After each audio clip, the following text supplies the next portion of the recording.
Cayó el consumo. El consumo cayó por todo esto que estamos señalando. Cae el empleo, cae el nivel de empleo también no formal, las changas, el cuentapropismo. Disminuye la capacidad adquisitiva de los salarios. Los salarios perdieron mucho en el año 2016. Los que más perdieron, aunque parezca paradójico porque es la franja más vulnerable, son los jubilados. Perdieron más que los trabajadores registrados. Porque vos la inflación, en el caso de los jubilados, la tenés que medir contra alimentos y medicamentos, que es lo que casi en exclusividad consumen. Y esa inflación fue mayor que la del índice general de precios.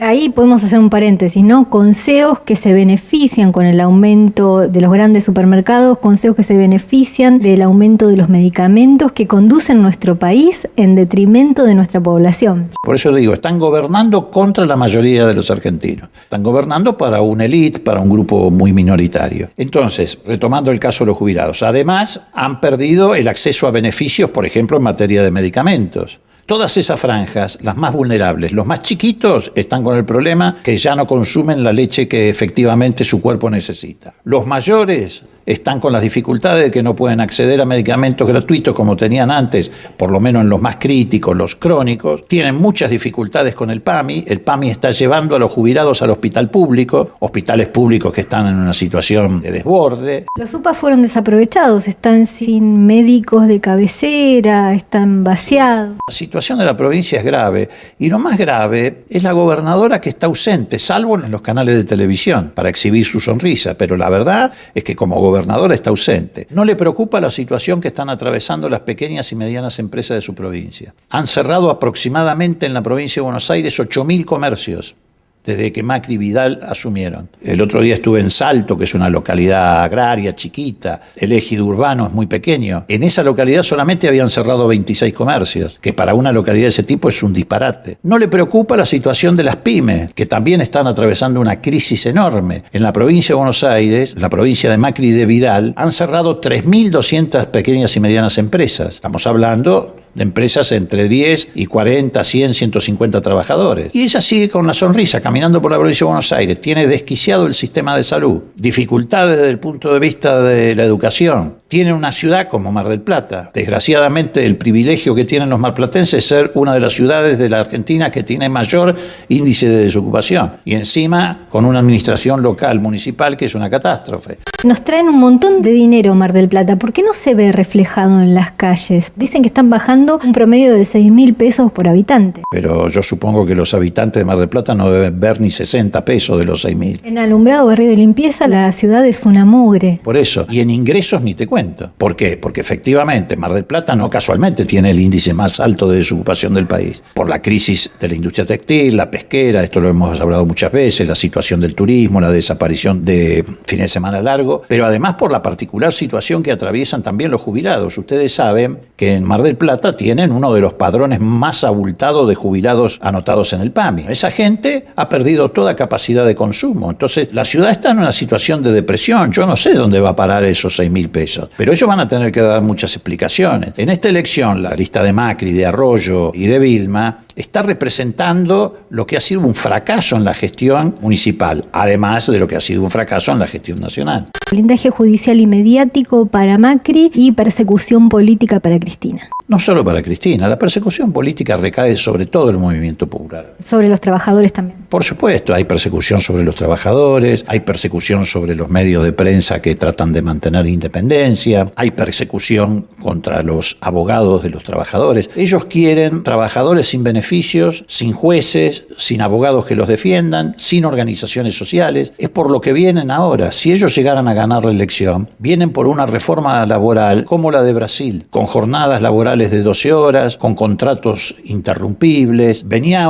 hace un rato en el viaje escuchando declaraciones del CEO de Mercedes-Benz, donde dijo textualmente que había que quitarle la antigüedad a los trabajadores. Uno dice, pero esto es una vuelta al pasado. No, es una vuelta a las cavernas. Esto es predesarrollo industrial. Esto parece la Inglaterra, donde nació la industria y los chicos trabajaban 14 horas y dormían 2 horas. Me parece que hay que evitar llegar a esa situación, porque va a haber una crisis social muy profunda. Estamos pagando intereses por más de 400 millones de pesos diarios por el tema de las LEVAC, en intereses nada más. Yo te aseguro que es una bomba de tiempo que en cualquier momento nos va a dar una sorpresa desagradable a los argentinos. Porque efectivamente se ha colocado letras de tesorería del Banco Central por un monto que supera la totalidad de la base monetaria del país. Cada vez que hay que renovar, para que eso no se vaya al dólar y provoque una crisis que podría ser similar o peor aún de la del 2001, elevan la tasa de interés para retener esos ahorristas. Cada vez que elevan la tasa de interés, enfrían más la economía y por lo tanto se acentúa la recesión. Pero es una situación muy vulnerable. Ya la situación que se está viviendo ahora con el dólar tiene que ver con el vencimiento que hubo hace 3 semanas de una parte de las LEVAC. Vencieron 532.000 millones de pesos. Y solamente el 10% de los tenedores, 60.000 millones de pesos, dijeron no nos quedamos en la LEVAC, nos vamos al dólar. Y eso fue lo que produjo esto. Imagínate si en vez del 10%, la mitad de esos ahorristas, o porque se asustan por Trump, o porque subieron las tasas de interés en Estados Unidos, o porque la economía argentina no arranca nunca, dicen, no, bueno, nos volvemos al dólar. Viviríamos una situación incontrolable. La semana pasada no vendían dólares. Pero por supuesto. Entonces tenés un país donde la inflación no se detiene, la recesión aumentó, se profundizó, donde el mercado laboral está prácticamente paralizado, con industrias y comercios que en muchos casos ya están dependiendo del patrimonio del que se van desprendiendo los dueños para ver si pueden mantener su actividad, porque ellos no quieren bajar las persianas, no son como PepsiCo que la baja y se va.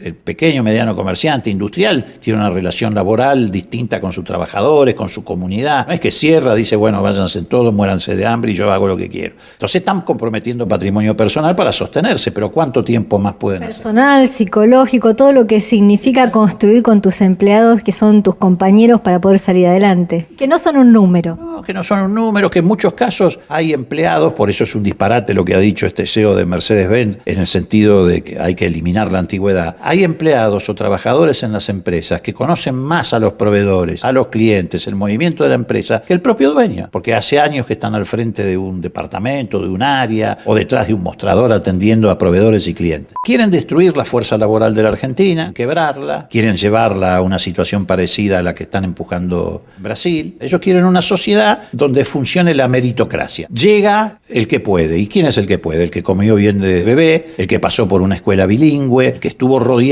de ventajas que otros no tuvieron. El nene de papá y mamá. Efectivamente, construyendo una sociedad piramidal donde 3, 4 millones de argentinos por ahí viven bien, pero 40 están afuera del sistema. El que la salvó a Cristina que esté presa es Macri, que lo maneja Bonadío a través de... ¿Esto es posible en la Argentina? ¿La justicia es manejada por el presidente? A ver, hay un sector, no de la justicia es un concepto general, hay un sector del poder judicial que efectivamente representa los mismos intereses que representa Macri, Grupo Clarín, y que están claramente asociados. ¿Asociados en qué? En construir esta sociedad, o de construir, mejor dicho, la sociedad que teníamos y construir una sociedad para pocos. Para eso están dispuestos a cualquier cosa. Como lo hicieron en Brasil, pueden hacerlo acá o en cualquier otro lado. Ellos quieren aplicar sí o sí un régimen laboral distinto, quieren destruir el sistema de la seguridad social, entre otras cosas porque están necesitando esa plata, porque Cristina cuando se fue del gobierno dejó en el Fondo de Garantía de Sustentabilidad del ANSES un fondo de 60.000 millones de dólares, mucho mayor que el del Banco Central de la República Argentina. Pero ahora necesitan esa plata. ¿Para qué? Para pagar intereses de la deuda externa, para cubrir déficit fiscal, porque el déficit fiscal que habían prometido reducirlo ha crecido. Por eso también van a cambiar el régimen previsional, por eso hablan de extender la edad jubilatoria, de congelar la movilidad que cada 2 veces por año se otorgaba a los jubilados. Era una crisis asintomática. Yo creo que la sociedad, la mayoría se ha dado cuenta que el problema no es la pesada herencia, sino los herederos. O sea, ellos dicen cualquier disparate. El otro día un legislador del PRO dijo que iban a cambiar el régimen jubilatorio, iban a extender la edad jubilatoria porque se proyectaba que los chicos de esta generación iban a vivir 200 años. Entonces yo me preguntaba, bueno, van a llevar la edad jubilatoria a 150 años, porque en cualquier lugar del mundo hay un parámetro internacional. Uno trabaja 2/3 de su vida y tiene el derecho a descansar 1/3 de su vida, el último tercio. Si vamos a tener gente que vive 200 años, quiere decir que el límite jubilatorio va a andar más o menos en los 150 años. Yo a veces no sé si lo dicen por ignorancia. El manual de Cambiemos indica eso, ¿no? Que no hablen de nada en concreto. ¿Por qué? Porque Durán Barba les ha dado expresas instrucciones a todos, al presidente, a los legisladores, de no hablar de economía en esta campaña y de problemas sociales. Pero cuando dice eso, en realidad no es que le dice a ellos, ustedes no hablen de economía. Él lo que está diciendo es, traten de que la sociedad no hablen de economía. ¿Por qué? Porque no tienen nada para mostrar que no sea destrucción. Entonces te llevan a estos otros temas, a criminalizar a los chicos, a los inmigrantes, al opositor político, a hablar de corrupción, de la pesada herencia, de que los chicos van a vivir 200 años y por lo tanto hay que cambiar el régimen jubilatorio, de que, bueno, qué sé yo, cualquier... Y Milagros Salas todavía no ha sido liberada por más que la CID lo ha pedido. Ahí hay una situación dramática, pero no solo para Milagros Sala. La Argentina, en 1994, cuando la reforma constitucional adhirió a los pactos internacionales, que tienen la categoría de ley suprema, sobre todo los que tenían que ver con la problemática de derechos humanos. El otro día, el gobernador de Jujuy, Morales, llegó al extremo de decir que esa decisión, la cautelar a favor de la libertad de Milagros Sala, la había tomado un grupo de burócratas de la Comisión Interamericana de Derechos Humanos de Washington. Lo que se olvidó de decir es que esos burócratas fueron los que vinieron en el año 1979 a la Argentina y desnudaron y corrieron el velo de lo que era el genocidio en Argentina. Y se formaban larguísimas colas sobre Avenida de Mayo para ir a hacer denuncias. Ahí se supo de los campos de concentración, de la desaparición de personas, gracias a esos burócratas. Y en el caso nuestro, particular del radicalismo, ahí perdimos muchos abogados que fueron secuestrados y asesinados por defender derechos humanos, por llevar las denuncias. Sergio Caracachov, Mario Amaya, Felipe Rodríguez Araya, Ángel Pizarello. La verdad que yo creo que hay gente que ha perdido la memoria y la vergüenza. Vos podés perder la memoria, pero las dos cosas a la vez ya es un tema grave. Esta es una elección parlamentaria. Cambio de gobierno va a haber en el 2019. Ahora tenemos que generar condiciones para frenar el ajuste y retomar el poder en el 2019 y ahí sí entonces poner en marcha todos estos proyectos de nueva constitución que jerarquice y le dé estabilidad institucional a los cambios, etc. Pero ahora hay una etapa previa que es importantísima, porque si gana el gobierno, si gana Macri, se van a envalentonar, incluso con minoría en el Congreso, van a tratar de sacar estas cosas por decreto de necesidad y urgencia, la reforma laboral, la reforma previsional. Por lo tanto, hay que darle una advertencia muy fuerte en las urnas ahora para que tengan que no solo revisar lo que están haciendo, sino para que no profundicen el desastre que están llevando a la práctica. Tenía pensado hablar como normalmente pasa en todas las elecciones, o por lo menos hasta esta elección pasada en nuestro país, a las 10, 11 de la noche, que es donde siempre se conocen los resultados. Y entonces pensaba que iba a tener que darle las gracias a todos los ciudadanos y las ciudadanas que hoy fueron a cumplir con su deber cívico, no importa quién hayan votado, lo importante es que fueron a hacerlo. Nunca pensé que iba a tener que pedirle perdón a todos los argentinos y a todas las argentinas por este bochorno que hoy hemos vivido aquí en nuestro país. Ayer asistimos a un hecho inédito desde el 83 en adelante, es decir, desde la Restauración Democrática, que es que un acto eleccionario es utilizado para llevar adelante un golpe de efecto publicitario. Ayer la democracia fue manipulada para obtener un resultado publicitario. Por eso hoy estamos enfrentados a esta inédita situación que significa que pasado ya casi 24 horas del acto electoral no se conocen en definitiva los resultados electorales del principal distrito del país.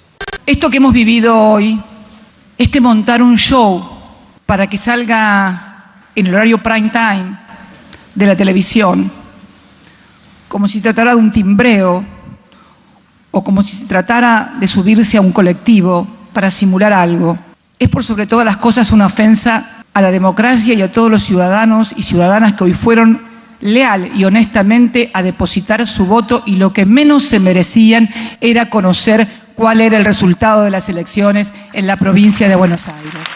Primero se instaló una cifra ficticia que hablaba de un triunfo del candidato oficialista, se la congeló durante varias horas, secuestrando el resto de los datos vinculados al proceso electoral, se le dio espacio en ese interín al presidente de la Nación para que montara un show publicitario, con el mago sin dientes incluido, donde quiso demostrar lo que no podía demostrar con los datos objetivos de la elección, que habían obtenido un triunfo contundente.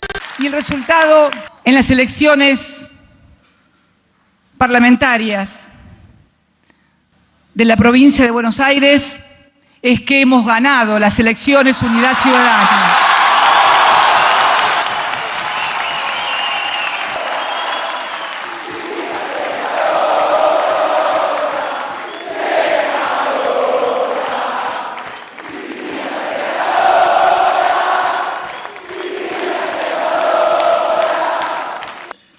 Estas elecciones no las ganó ni Cristina ni ninguno de los candidatos de Unidad Ciudadana. Estas elecciones las ganaron todos estos hombres y mujeres que nos están acompañando.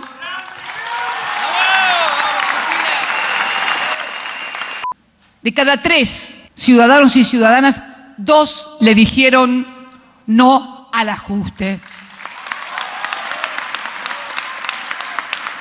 Ese ajuste que por ahí lo quieren disfrazar con la palabra cambio. Mi amor, gracias. Lo quieren disfrazar con la palabra cambio o reforma, y que todos sabemos que es el más brutal ajuste. Y creo que este es el gran compromiso. Vamos a pedirle al gobierno que escuche lo que las urnas han expresado, que cambie el rumbo económico. ¿Qué hora es ahora? 4 de la mañana. ¿Y piensan que de esta manera van a ver a la Argentina como un país seguro? Creo que es un inmenso papelón internacional y que además no se limita únicamente aquí, también debo decírselos, a la provincia de Buenos Aires. Está sucediendo lo mismo en la provincia de Santa Fe, donde un compañero nuestro, Agustín Rossi,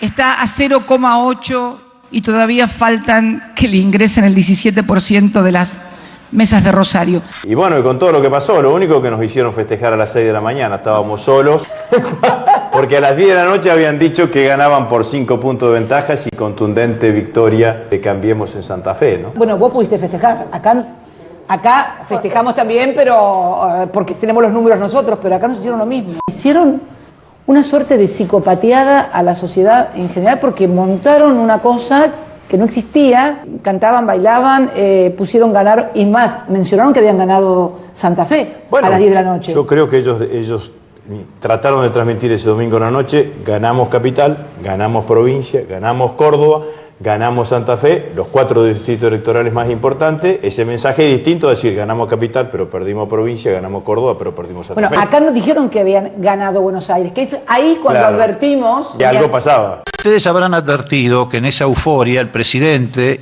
y la gobernadora en ningún momento hicieron mención al resultado electoral de la provincia de Buenos Aires. Y lo hizo porque ellos ya sabían que estaban manipulando la información. Una vez que terminó el show del presidente, entonces empezaron a fluir los datos reales. Por eso la velocidad con que se descontó la supuesta ventaja de Burlich sobre Cristina Kirchner. En cualquier proceso de carga de datos, eso actúa como serrucho, si no se retienen datos deliberadamente de uno de los candidatos. Se hace una carga, uno sube, otro baja, va oscilando. Desde el momento que empezaron a conocerse los datos, siempre permanentemente empezó a crecer Unidad Ciudadana sin solución de continuidad, porque eran los datos que habían retenido deliberadamente para poder montar el show y la fiesta. A las 4 de la mañana estábamos a 0,1, estábamos ahí, y ahí volvieron a, como hablé, volvieron a ampliar la diferencia. A 0,08, y después ya pararon porque ya se ve que se le habían acabado las mesas. Pero al mismo tiempo que pararon en el 95% en provincia de Buenos Aires, seguían cargando Santa Fe. Exactamente. Cuando en un punto la afluencia de esos datos descontó la diferencia que habían inventado para dar el golpe publicitario, volvieron a paralizar la carga de datos. En este caso decidieron retrasarla. Hicieron ir data enter del correo, dejaron solamente el 20% del personal, naturalmente tenían mucho más trabajo para llevar adelante y la carga se fue haciendo más lenta. En Santa Fe, ¿qué es lo que hicieron? Pararon el escrutinio con el 75% de las mesas. Y en un momento yo digo, che, ¿por qué no aumenta esto? Entramos a mirar cómo estaba compuesto ese 75% y tenía el 100% de las mesas de la ciudad de Santa Fe que le había ido bien a Cambiemos. Y solamente el 35% de las mesas de Rosario que nos había ido bien a nosotros. Qué bárbaro. Que es el distrito electoral más numeroso. Salgo yo por C5N hablando y a los 5 minutos empiezan a cargar Rosario. Por Dios. No, todo fue de una planificación. Entonces, en el momento que empezaron a cargar Rosario, estábamos 5 puntos abajo. Terminamos medio punto arriba. Pero al final no pudieron sostener la mentira. Y entonces decidieron arbitrariamente, sin que se conozca cuáles son las razones que los motivaron, sin que lo comunicaran a los apoderados de los partidos políticos, algo que elementalmente tendrían que haber hecho, decidieron paralizar definitivamente la carga y dejar aproximadamente 1.500 mesas afuera de los cómputos. Esto tampoco tiene precedentes. Estamos hablando de 1.500 mesas. Eso significa alrededor, tomando en cuenta el porcentaje de asistentes a la elección, estamos hablando de alrededor de 300.000 votos que han quedado afuera del escrutinio provisorio. Y suerte, Cristina, que no tenemos el voto electrónico. Ah, bueno. Si tenemos el voto electrónico, esta elección en Santa Fe no la ganamos. Seguramente que termina al revés, porque la posibilidad... Es la patente para la trampa. Totalmente. El voto electrónico es la patente para la trampa. Pueden manipularlo más. Es mucho más fácil controlar una caja de cartón con papel adentro que auditar una caja de cartón con papel adentro. Pero imagínate que vos tenés una trazabilidad en todo lo que es el papel. Vos fíjate que aparecieron 279 urnas donde Unidad Ciudadana en Provincia de Buenos Aires tiene 0 voto. Y en las otras... Y las otras fuerzas todas tienen sus votos, pero Unidad Ciudadana, 0. Si no tenés ahí papel y urna, ¿cómo controlás? No controlás, no tenés ninguna posibilidad. Porque esa urna, cuando vos tenés 0 votos y sacaste el 35 en la provincia, sí, ábramela. Exactamente. ¿Acá qué haces? Ábramela porque... Acá no te enterás. No te enterás. Con el voto electrónico no te enterás. Para los compañeros, para todos los ciudadanos, para todos los que participaron en las elecciones, pero en especial para aquellos que han trabajado tanto como fiscales, trabajando, los militantes, a todos. A todos, porque votar, después de todo, no importa a quién se vote. Lo que es importante es que te respeten lo que votes, nada más. Y que además puedas enterarte, cuando terminó el acto eleccionario, quién ganó, quién perdió, cómo fue tu voto, si acompañó a los que vos querías. Y la verdad que ni los santafesinos, ni los bonaerenses, ni los argentinos en general, nos merecemos lo que pasó este fin de semana en Santa Fe y en Provincia de Buenos Aires. Esto lo hace con el blindaje mediático y judicial. Volvemos al mismo punto, donde, por ejemplo, Milagros no se le respetó ni la legalidad ni la proporcionalidad. Y por huevos que ni siquiera se comprobó que ella instigó a que tiren otros, está presa. No se le puede decir que robó algo, no se lo pudieron probar. Porque encontraron el personaje ideal para demonizar. Colla, morochita, con poca instrucción. Entonces, y una guerrera, mujer guerrera, una luchadora. Y eso entonces le sirvió para que un sector de la sociedad instalara en su pensamiento colectivo la idea de que es una de esas negritas por las que no vale la pena preocuparse. Porque hay mucho de esto todavía, prejuicios en la sociedad, que creen que la sociedad está dividida en dos, entre los blanquitos y los negros. Y los que tienen prejuicios muchas veces son tan morochos como los morochos. Pero eso es porque se lo alientan desde los medios de comunicación, alientan esos comportamientos, porque ellos necesitan que la sociedad esté fracturada. Porque si la sociedad no está fracturada y actúa homogéneamente, en defensa propia, ellos no pueden llevar adelante estas políticas. Este domingo debió haber podido votar o haber votado, si lo hubiera querido, en 25 de mayo, provincia de Buenos Aires, un joven llamado Santiago Maldonado. Y ese joven, con cuya familia, por supuesto, nos solidarizamos, sigue sin aparecer. Y junto a la solidaridad para la familia, también queremos expresar hoy, una vez más, nuestro reclamo al gobierno para que Santiago aparezca con vida.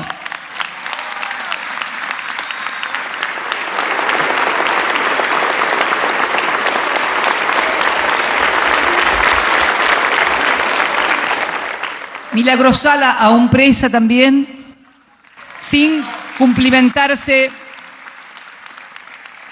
lo resuelto por la Comisión Interamericana de Derechos Humanos.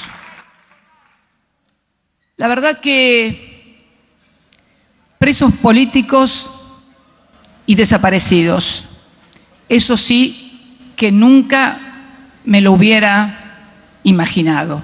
Leopoldo, un lujo, muchas gracias. Sé que venís trabajando un montón, estás en plena campaña y además ahora vas a un acto muy importante. Muchísimas gracias por tu tiempo. No, al contrario, gracias a vos por el tiempo que me dispensás siempre que vengo a Mar del Plata. Gracias.